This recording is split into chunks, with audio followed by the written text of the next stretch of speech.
But then what I consider the other dimension is what I've termed the deep surface, or again, this in-depth perception. So we often speak of dimensions or other dimensions, but what are we really talking about? Let's ground it out. The dimensions that we're dealing with most of the time are the Holy Trinity, the menage a trois, if you will, of height, depth, and width. And then the fourth dimension would be time, which is what sets things in motion. It's kind of as you traverse through height, depth, and width that your vantage point shifts, and that is kind of what you can think of as time. But then what I consider the other dimension is what I've termed the deep surface, or again, this in-depth perception. So these images here correspond to a kind of reconstruction of what happens behind closed eyelids in visionary spaces, is that we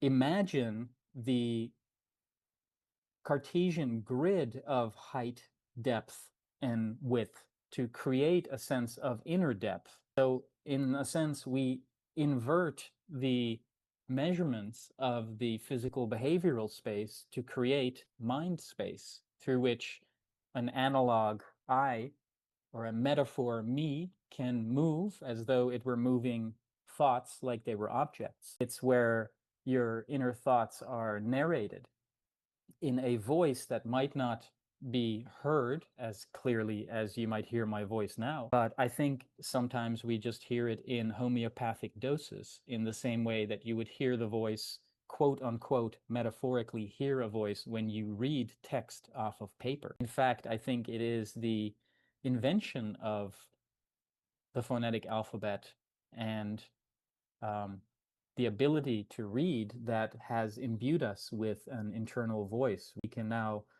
think ink, as it were. And in this case, these inner spaces have dimensionality to them that is part logos, part Legos. It looks like all these modular ruminative rooms could open up into infinite Escher-esque absurd dimensions.